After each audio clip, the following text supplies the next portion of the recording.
right, good morning, folks. Today is Friday, June 10th. We made it to the weekend-ish. We're right around the corner.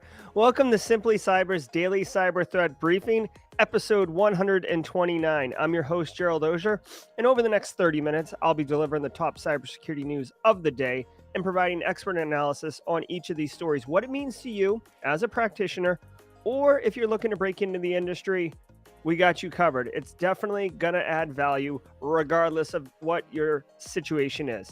Shout out and thanks to this stream sponsor, Barricade Cyber Solutions. Cyber criminals have stolen your company's data and derailed your business operations. Barricade Cyber Solutions will help you resolve the ransomware attack and get your business back on track. Most importantly, right? I want to remind you, if you hold professional certifications that require CPEs, and if you're not sure, if you hold any security certifications, find out if you are required to do continuing education. Chances are you are. Each episode of Daily Cyber Threat Briefing, what we're doing right now, is worth a half a CPE. So it's 2.5 a week, 10 a month. Just say what's up in chat. Make sure that your name is something that an auditor could align between the comment and you as a person. And you can point to it and say, here's my CPEs. So it's definitely a good time. Definitely worth it. If you're live, love it. Thanks for being here. 36 of us already stacking in here. This is going to be good. If you're watching on replay, thanks for catching the stream. Be sure to drop a comment also. Trust me. And if you want to jump right to the news, when the ticker gets to the corner, or when the ticker in the corner gets to 0, we will start the briefing. But, until then, excuse me, when it gets to 0, it's going to start the briefing-ish. If you're watching on replay, you can go right to the briefing instead of watching this part, obviously, right? But if you're with us right now, that's awesome. Let's welcome everybody into the stream for the next 2 minutes and 27 seconds. Whew. All right, guys, welcome Friday. Happy week, right? I'm switching over to this cowboy coffee, just straight black, and it's we'll see how it goes. Good morning, Philip.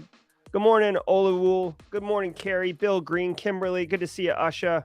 Hey, Luke Canfield. Hey, Jordan. Close the door. I'm live streaming, son. What do you want? Huh? Oh, hold on one second. I text it to me. I forget what it is. Thank you.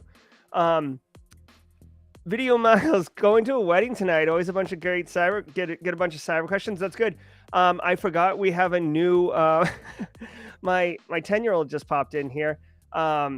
We have a new segment that he and I agreed to. We will be delivering a joke of the week every Friday morning on the intro.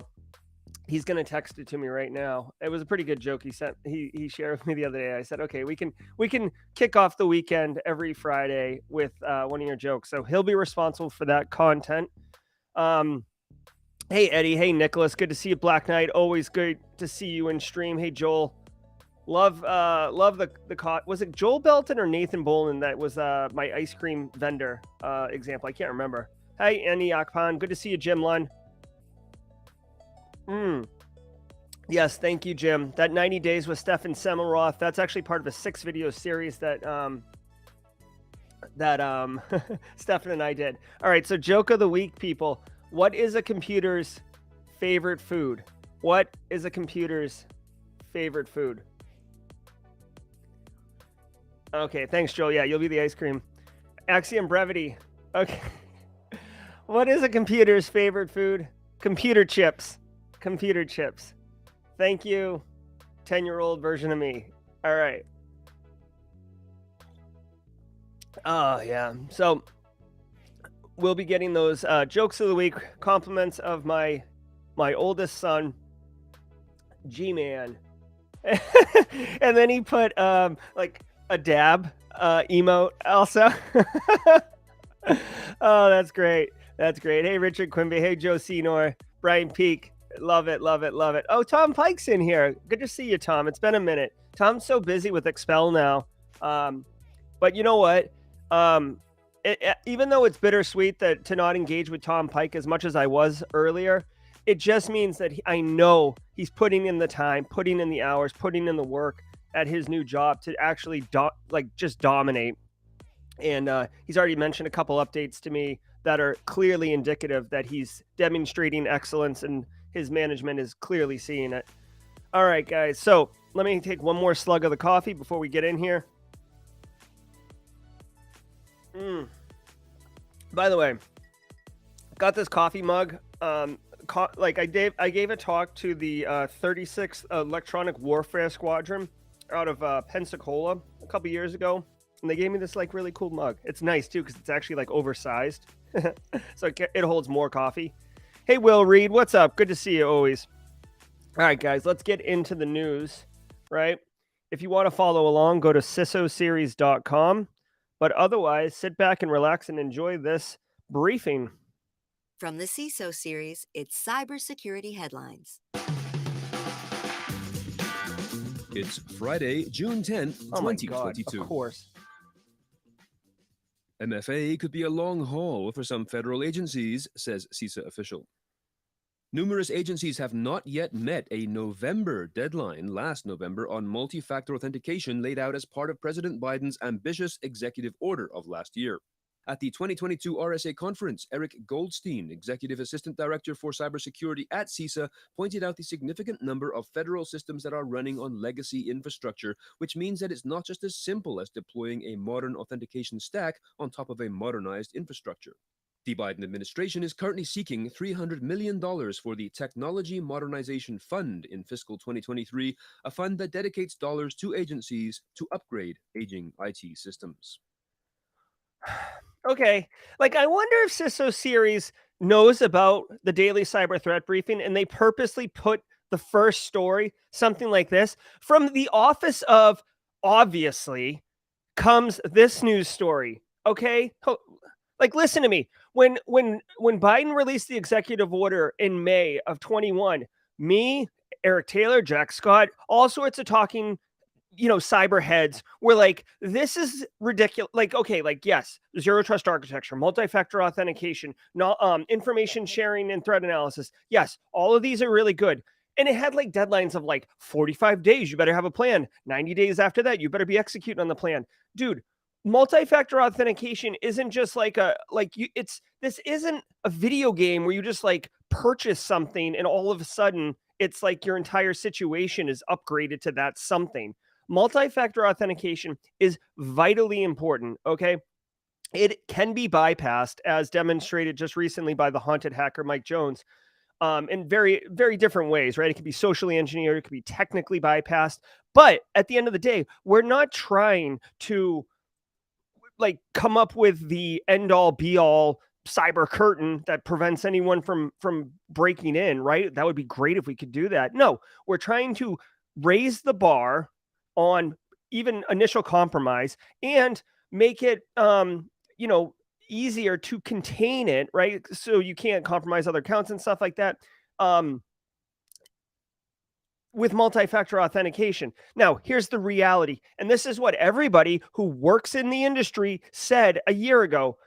You cannot put multi-factor on certain technologies. Listen, yeah, legacy tech isn't going to be able to support it in some instances, right? Some people might be running old versions of AD that can't support it. I know for a fact tons of people are running 2008 R2, which cannot integrate with Azure MFA. Okay. So, period, end of story. It costs a ton of money. And I'm not surprised now. Actually, I'll tell you what I am surprised about. I'm not surprised that they're asking for $300 million to upfit some of this stuff when they should have. Okay. I'm not surprised they're asking for budget. What I am surprised about is the dollar value. 300 million seems awfully low. As ridiculous as that sounds low for all of the federal government elements and agencies and departments and bureaus and all of the elements that would require help to get on MFA.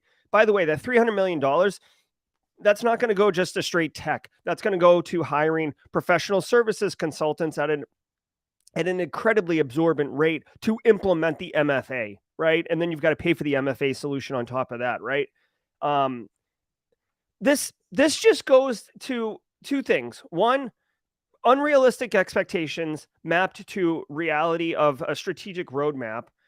Two, and this one is probably the more important one and the more difficult one to solve, is you need a system development lifecycle. Guys, listen, I get I get that SDLC is boring and no one cares. It's not sexy. No one gets elected for repairing a bridge. They get elected for building a new one, right? But listen, if you let aging tech age out and you put band-aids and duct tape and all this other crap on it because you could save on budget, it's so short-sighted. And I get you don't always have budget, right? But you need to it just pisses me off, right? Like people are like, oh, let's buy DLP. It's like, hey, first of all, DLP is never going to work ever. Second of all, how about you actually take a moment and look at your infrastructure, do the work, and actually like get rid of things that don't need to be there, update things that can be updated, like refine your attack surface. I'm sorry, people. Just out the gate, it just annoys me. It just annoys me. Like this was so obvious. Like we called this a year ago. New Emote variant stealing users' credit card information from Google Chrome. The notorious Emote malware has turned to deploy a new module designed to siphon credit card information stored in the Chrome web browser. The credit card stealer, which exclusively singles out Chrome, has the ability to exfiltrate the collected information to different remote command and control servers, according to enterprise security company Proofpoint, which observed the component on June 6th. The development comes amid a spike in Emote activity since it was resurrected late last year following a 10-month-long hiatus in the wake of a law enforcement operation that took down its attack infrastructure back in January of 2021. Okay, couple things. One, shout out so Emotet, which gets used heavily with TrickBot, which is owned by Wizard Spider. Gotta love the threat actor naming conventions here. TA542 doesn't really sell, right? There's no sizzle here. Let's call it Mummy Spider or Gold Crestwood. Now we're talking. This is what I might call if I had like a shed out in the back of my house and it was like, a man cave or whatever, like, video games, and I do the live streams and stuff from there. I might call it the Gold Crestwood. That might be my my offsite office name. Okay. So first of all, shout out to that. Second of all, this is really interesting that Emotet is stealing Chrome credit cards, or credit cards stolen in Chrome. Typically, Emotet was an initial infection, and it would bury itself into the compromised system and then pull down different payloads, most notably TrickBot, which TrickBot has a lot of functionality, but TrickBot was used for info stealing quite a bit. So I find it interesting. And Eric Taylor, I'll go back and look at chat. I'd be curious your thoughts on this. I find it interesting that Emotet is now introducing info stealer capabilities. I almost wonder if it's part of the. So Emotet went down for like 10 months or something. I wonder if there's a new operator or, operators of Emotet that are less coupled with TrickBot and Wizard Spider and are trying to, basically squeeze value out of the Emotet solution now by stealing credit cards. Obviously, I would assume. So when I say obviously, this is speculation, in order to sell those credit cards on, dark websites and stuff like that. Personally, I do store my credit card in my Google Chrome. From a risk analysis, credit card companies are very good at detecting fraud. They're also, almost all the credit cards I'm aware of hold consumers zero liable for fraudulent purchases. I do keep an eagle eye on all credit card transactions. So I will be removing my credit cards from Google Chrome, but I'm not freaking out that like they may have been compromised already. Also, by the way Emotet typically spreads is through email, and I believe through Office attachments. Educate your end users. This is a great one to have a quick win for educating your end user staff around protecting themselves from phishing emails and storing their credit card in Google Chrome, because a lot of people do it. It'll resonate with them, and it'll be a kind of an icebreaker for you to have these type of conversations. More malware operators moving in to exploit Felina, according to Symantec. While enterprises are still waiting for Microsoft to issue a fix for the critical Felina vulnerability in Windows, yet more malware operators are moving in to exploit it. Microsoft late last month acknowledged the remote code execution vulnerability tracked as CVE 2022-30190, but has yet to deliver a patch for it. The company has outlined workarounds that can be used until a fix becomes available, but in the meantime, reports of active exploits of the flaw continue to surface. Analysts with Proofpoint's Threat Insight team earlier this month tweeted about a phishing campaign possibly aligned with a nation-state targeting US and European Union agencies which uses Felina. The Proofpoint researchers said that the malicious spam messages were sent to fewer than 10 Proofpoint product users. But then this week, Proofpoint researchers detected another phishing campaign run by a group connected to the Qbot data stealing and backdoor botnet that was using Felina to infect systems with its malware. Okay. So no surprise, right? Felina hasn't been patched yet.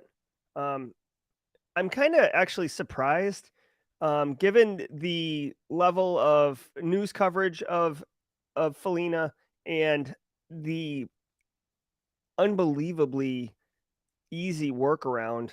I'm surprised. I'm surprised Microsoft hasn't released at least an interim patch that does the workaround for you. You know what I mean? So like end users, Carls, they don't have to reg export, reg edit export, and then delete registry keys and stuff like that. You do not want end users messing around in the registry ever. Okay. So basically, there's an uptick in attacks using Felina, which, guys, if you don't know, if you haven't been attending the briefing, it's very, very, very similar to macro-enabled viruses. Office document comes in, end user gets tricked into enabling something. Instead of macros, it's the Microsoft like debugger tool, and then it executes the payload just like macro-enabled viruses, right? So it's basically a bolt rip and replace of macros with this Microsoft debugger tool, and we're seeing a ton of attacks now. The initial attack is email, and you can see an example here. It's interesting that they said they only saw it in 20% of their consumer base. Proofpoint has a giant footprint. Proofpoint is a email security gateway. They don't sponsor this channel at all, but I will tell you, I've used it in my professional experience, and it is a fantastic tool. It's very, very effective. So I'll just leave it at that. So anyways, classic fish, by the way, here. Your new salary, very enticing for end users to want to click. This email address is total garbage, obviously. So that should be an indicator to somebody. But hey, if you're talking about 20% increase in the middle of a recession when gas is $5 a gallon, hell yeah, I'll take a $5. I'll take a 20% pay increase. Let's click this thing to see what's up. So be mindful. Another, education opportunity, y'all, around fishes and making people aware. I mean, you could almost pair this update and this Emote update in the same end user community awareness messaging, where this is like what a phishing vehicle would look like, and then some of the payloads could be stealing your Google Chrome credit cards or total computer compromise, which most end users don't care. But if you tell them that their machine is just completely owned, that can resonate. Thousands of Mobike user IDs exposed online.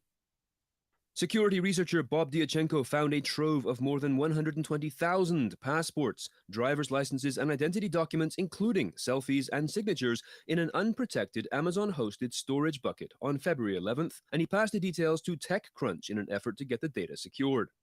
The bucket's name suggests it belonged to Mobike, Mobike, a once promising bike-sharing operator founded in China. Anyone who knew the easily guessable bucket name could browse the trove of passports and identity documents dating back to 2017 right from their web browser. Almost all of these documents were for users in Latin America, including Argentina and Brazil, but none of the data was encrypted. Mobike was founded in 2015 in Beijing and was later acquired by Chinese on-demand services giant Meituan in 2018. All right, guys, I already shot my shot with the multi-factor at the federal government, right? I don't have enough coffee to flip out on this, but there's no promise, okay? No promise. I may lose my mind. Amazon S3 buckets and RDP open to the internet are absolute button pushes for me, okay? Now, I went back and watched I went back and read chat last time. There was an S3 bucket compromise and where I lost my mind, and there was tons of information in chat from all of you talking about Amazon now secures the S3 bucket by default. You have to click through several like pop-up messages when you're making an S3 bucket not secure or public, right? It's like, are you sure you want to do this? Yes. Are you qualified to make this decision? Yes. You're going to make this exposed to the internet. Are you really, really sure? Yes. Okay, now it's public, right? So good on Amazon. I will stop thrashing against Amazon for allowing or developers and stuff to inappropriately push S3 buckets public. Now, here's what I would say. A couple things. One, I love this statement. By the end of May, the bucket had been secured. It's not clear who did it. Okay. So someone trying to cover their butt, maybe? I don't know. But here's the thing. When you have, like, I get that the business model is the bikes and the sharing of the bikes, but when you have an infrastructure underneath it that requires access to very sensitive data, y'all, I don't want my passport leaked online. I don't want that. So like it blows my mind. How can you not have basic like change control and security configuration mindfulness for these type of data, sensitive data? If I had to guess, okay, this is complete speculation, but it's based on, whatever my experience is. If I had to guess, the system, they implemented some new feature, right? Or they implemented something, right? And it wasn't working the way it was intended to, and they couldn't figure out why. And when they made the S3 bucket public, it started working. It was able to pull some data, or like an API call wasn't working because it didn't have the keys or something like that. And when they made it public, it started working. And then developers felt good about it. Again, this is one of those core things that's the difference between IT and InfoSec. It was working. The problem was it was working in a way that made it available for everyone, right? This is no different than, let's jump back to 2002 and you're running an AD environment and you're like, there's a file share that isn't working, like CEO's up your butt. You can't access the Q4 reports or whatever. And you right click and you change the permissions to everyone and the CEO can access it, right? And now everyone can access it, but it doesn't matter because the CEO can access it. And possibly, I've seen people think this too. Oh, don't worry. No one knows that it's permissible to everyone. So like, we're going to just let it slide because it's not obvious. We're not promoting it. We're not telling people that it's accessible. Well, the threat actors don't care. They will have tools that will find these things. So it sucks for Mobike users. It sucks for the business. Their developers are definitely going to get their PP whapped. And, this is just another example. Like, we could put a book together, people, at this point, of examples of this poor web app configuration resulting in cyber breaches. It happens at least, it gets reported on at least once a month. And now a word from our sponsor, PlexTrack. All right. And now a word from Simply Cyber's, not sponsors. Although shout out to Barricade Cyber Solutions for sponsoring the stream. Okay, I've got two things to share with you guys really quick. First of all, this is the Whole Human Cyber Initiative. I want to share this with you guys. Whole Human Cyber Initiative is a member of the Simply Cyber community. They might even be in.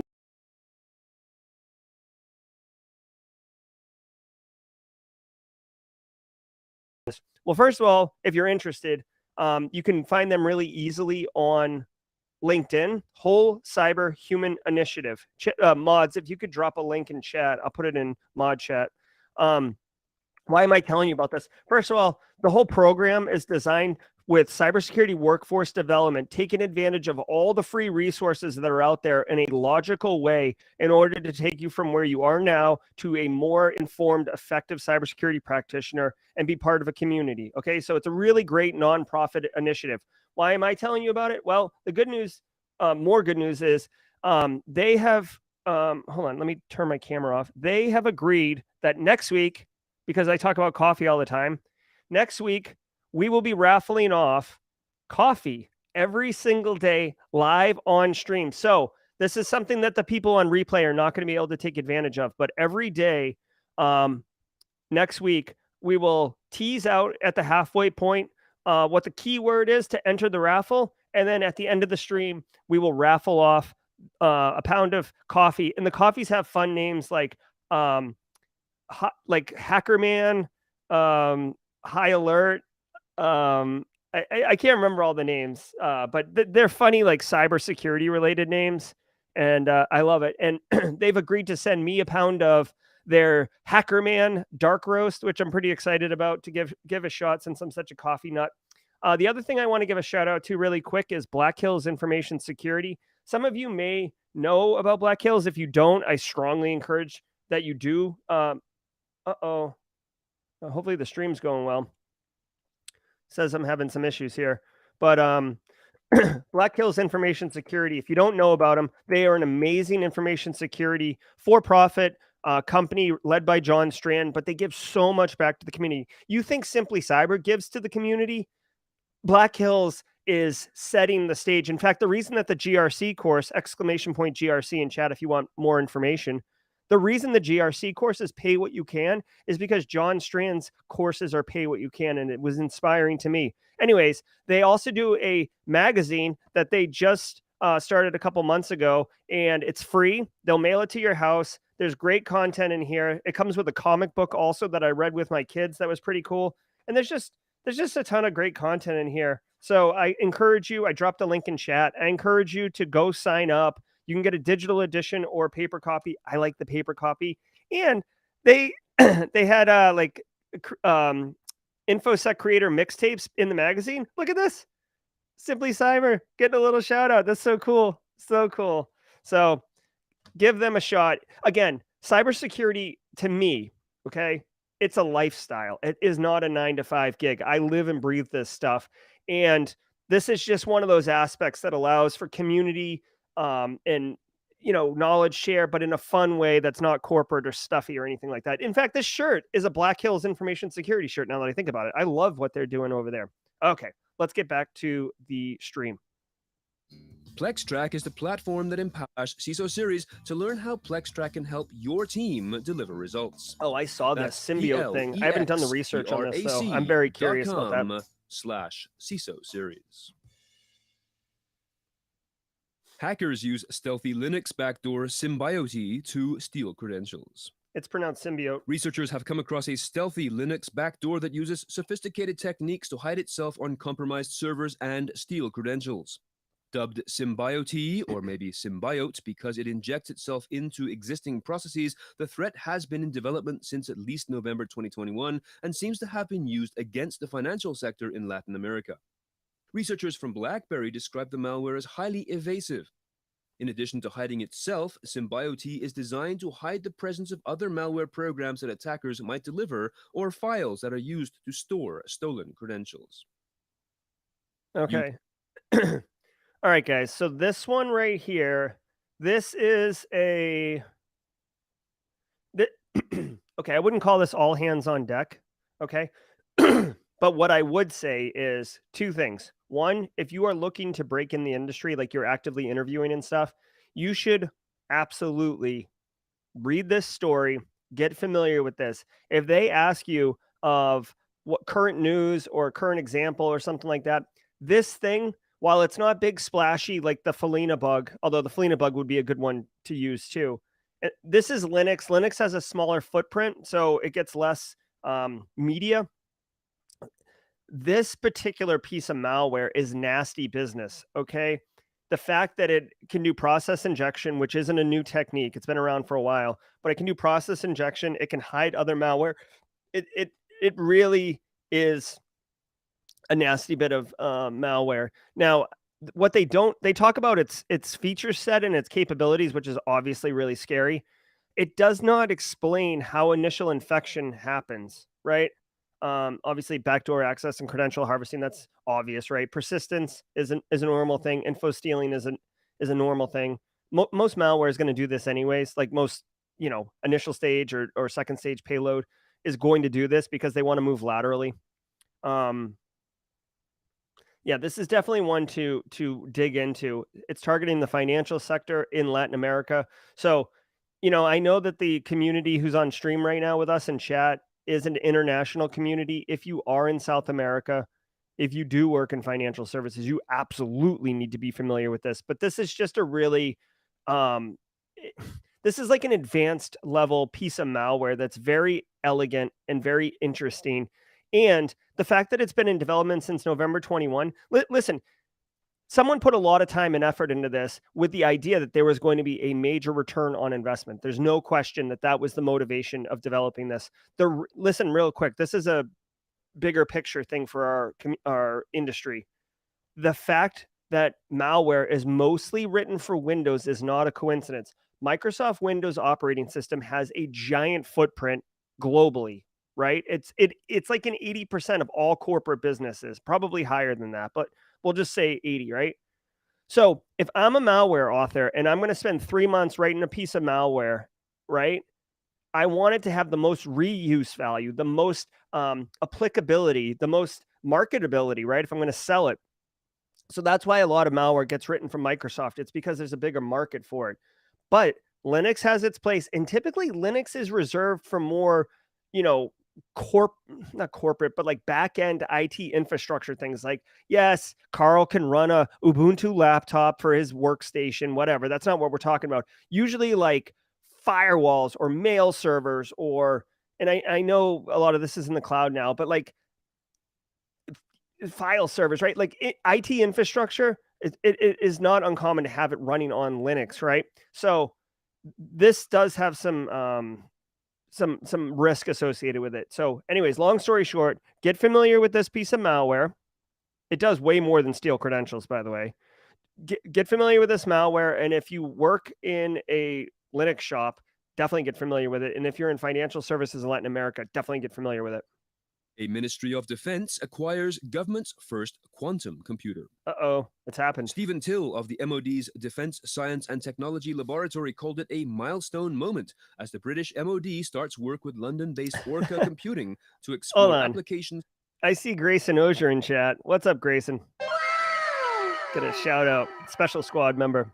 For quantum technology in defense. The MOD will work with Orca's small PT-1 quantum computer, which the company says is the first of its kind to be able to operate at room temperature rather than require sub-zero surroundings to keep heat-sensitive qubits cool. Orca's system uses photons, or single units of light, to optimize machine learning tasks like image analysis and decision-making. Chinese hack. Okay, so a couple things here. How long until they run Doom on this thing? What do you guys like? Let's take bets. How long until Doom is running on this little screen right here? Am I right? Okay. Okay, so one of the major challenges was operating quantum computers temperature-wise, because it was that's the big challenge, is that the things heat up like a hot pocket. Like you just they go from 0 to nuclear instantly, and that's the end of it. So yeah, I said hot pocket. Hot pocket. So Ministry of Defense, it says they acquired it. I don't know what they're using it for. Again, it's kind of strange to me. Quantum is just like on the peripheral for me. It's like, okay, I'll wait until it's a little bit more mainstream. I had a intellectual debate with Josh Mason recently about the timeline for quantum computing becoming mainstream and all this. I think it's going to take longer. He doesn't. Yeah, it'll be disruptive in nearly any sector. Again, this is not running like Windows Quantum OS, right? This is, I don't even know what you're using this for. So just, I guess the key takeaway of the story is that quantum computing is moving forward. We're starting to see kind of it move from theory to reality. And if they can break the challenge of the cooling piece of it, then it'll really take off as a mainstream thing. Group Aoqin Dragon quietly spied on organizations for a decade. A previously unknown Chinese-speaking threat actor has been discovered by threat analysts at Sentinel Labs, who were able to link it to malicious activity going back as far as 2013. Named Aoqin Dragon, Aoqin, the hacking group is focused on cyber espionage, targeting government, education, and telecommunication organizations based in Singapore, Hong Kong, Vietnam, Cambodia, and Australia. From 2018 until now, Threatgen has turned to using a removable disk shortcut file that, when clicked, performs DLL hijacking and loads an encrypted backdoor payload. The malware runs under the name Evernote Tray Application and executes on system start. If the loader detects removable devices, it also copies the payload to infect other devices on the target's network. Paying ransomware. So Threatgen, first of all, let's all agree that this graphic is awesome. I always like to give credit when they use awesome graphics. This thing's bad. Like bad is good. Look at that. It's like these teeth and then like teeth on the neck or whatever that is. I don't know. That's cool though. All right. So Threatgen, spotted by FireEye in 2014 in a spear phishing campaign. So that's interesting. This technique right here is very interesting. They're using Evernote. Excuse me. They're basically masquerading as Evernote. So if you use Evernote, I use Evernote. I got rid of it though because I found its feature set to be terrible. But they use that to hide in plain sight. They hijack a DLL, which is basically this Ncrash or EndNote crash rep DLL. They basically hook it or they replace it, right? So it looks like this file. Other files. Oh wait, you can't see me. I'm like making hand gestures and stuff. Listen, when you hijack a file, it's like you replace it. So the functionality is still there, but your malicious functionality is also baked into it. And other files are going to natively point to that DLL, right? That's the whole value of dynamic link libraries, is that you can basically take advantage at scale instead of having big, beefy, bloated executables. So that's the deal. Way to go. I'm not surprised. China has a very advanced cyber capability. This one is quite feature rich with C2 over encrypted channels. They have persistence mechanisms. Here you can see this is on the left is IDA Pro, which is a common disassembly program. You can see this is all assembly right here.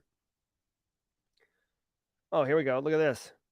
Custom backdoor with support for opening the shell, getting drive information. Yeah, this is a very feature-rich piece of malware. I don't understand why they went undetected for 10 years or whatever it was when they were discovered in 2014 by FireEye. But guys, at the end of the day, the one thing I will tell you, we get bombarded with ransomware threat actors, and they're so noisy and they're so in your face, and Cuba ransomware has got like graphic arts, and Conti leaks, like gave us a big behind the scenes look. But like espionage, real espionage at the nation state threat level, they don't want to be detected. It's probably the most like uncelebratory job in the cyber industry, because literally, if you're really good at your job, nobody knows that you're doing your job except your bosses, because they're getting troves of information and access to sensitive data and stuff like that. So this is a good one, more for kind of a case study of threat actors and APTs. Maybe I'll go on Red versus Blue and play as Threatgen if MITRE ATT&CK has enough TTPs to look at. Air paints bigger bullseye on targets' backs. New ransomware numbers from Cyber Reason's April ransomware survey of over 1,400 cybersecurity professionals shows that 80% of ransomware victims that paid their attackers were hit a second time. According to the report, in addition to being hit again, the data encrypted by criminals often became unusable during the decryption process because of corruption issues. Just a reminder that today... Okay, I was just a little distracted there, but this is interesting, guys. I mean, they say paint a bigger target, but here's the reality.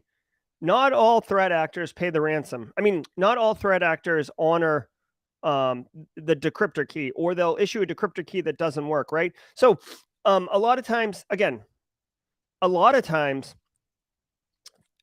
when we talk about ransomware, this is why I say maybe consider getting with Barricade Cyber Solutions before you suffer a ransomware, just to have a conversation, just to figure out what's going on. You suffer ransomware, here are the possible, like, choose your own adventure outcomes, right? One, you don't pay the ransom and you try to recover, right? And even then, with double extortion, they might release your information anyways. And it takes a long time to recover. Two, you attempt to negotiate with the threat actors, you get the ransom down a little bit, you pay the ransom, and you get a key, okay? Like, now, like, go down that fork. Key doesn't work.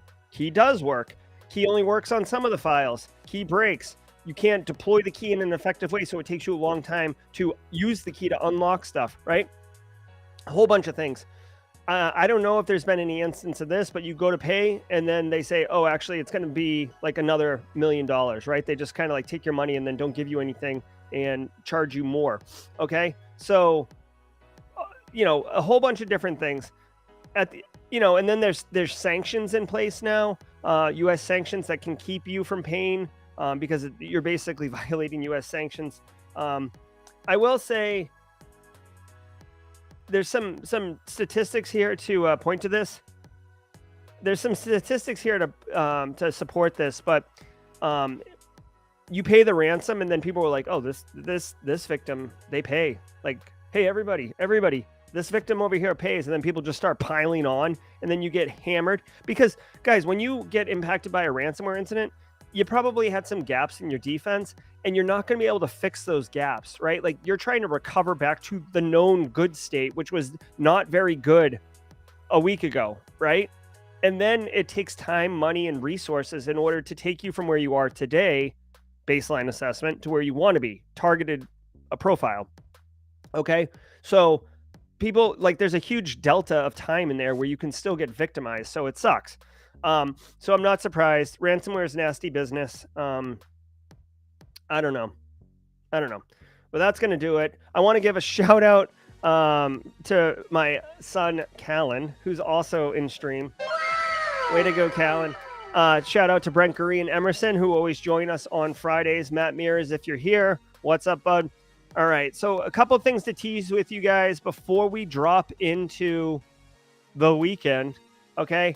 Guys, you may or may not know, next Wednesday at 11:30 a.m., we have a huge event going down at 11:30 a.m. I will be taking on Eric Taylor, heads up live play in the Threatgen Red versus Blue cybersecurity simulation platform. I will be the red team operator. Eric, who runs Barricade Cyber Solutions, which is an incident response company, will be the blue team. I will have laser eyes, and Eric's been practicing, I know, so it's going to be wonderful. You can watch the stream on my channel from my point of view, Simply Cyber. You can watch the stream from Eric's point of view on Barricade Cyber Solutions YouTube channel, or you can watch it on Threatgen's channel, which is what we're at right now. You can see the Threatgen logo and name if you want to find it. ! Threatgen in chat to get a link directly to this, where Clint Bodungeon and Simon Linick will be doing live esports shoutcasting and doing a broadcast analysis of both my feed and Eric's feed. So giving you expert analysis on the decision-making process that each of us are making. And because they'll be able to see both sides of the playing field, they'll be able to give more analysis on why what I'm doing perhaps isn't going to work, or why Eric's made a great decision in blocking some move that I'm working towards. So we did this with Josh Mason a few weeks ago. It was really well received. We're excited. We're doing these heads up Let's Plays over at Threatgen because we're building up towards doing a pretty big, like, invitational tournament with brackets and the works and stuff like that. It'll initially be invite only, and then we'll open it up to a larger open invitational community. So please join us, and that'll be good. Also, I'll be, I won't confuse everybody with that. All right. So that is going to do it. I'm going to drop into chat for just a minute and see what's going on. Hey, Kayla Rose, Nick Barker, William Ayres. Good to see you from the UK. Oh, hey, William. I'm really glad that you're enjoying the GRC course. Thanks to Callan and Grayson for joining chat this morning. Definitely a pleasant surprise. Oh, hey, here's a quick programming note for Simply Cyber community. If you're a squad member, if you're still here, you're definitely interested in the channel itself and not just the briefing. I will be operating out of a different studio for the next 5 weeks. I will have a lot less access to my sounders. I will have less access to lighting, good camera, my microphone. I will be operating from a remote location for 5 weeks. So be mindful of that. Hopefully, the content and quality of the content will not diminish, but the overall look, feel, audio will be slightly different as I operate out of my in-laws' house for 5 weeks. All right. No, Grayson, you cannot. All right. So I hope you guys enjoyed it. Thanks for commenting on the stories. There's a lot of different perspectives. I certainly don't know.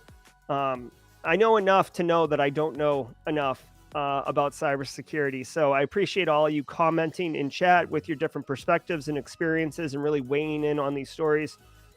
We did it. We had a great week this week. Everybody finish strong on Friday. Enjoy the weekend, and we will see you all on Monday at 8 a.m. Take care, everybody. Hold on. Now take care, everybody.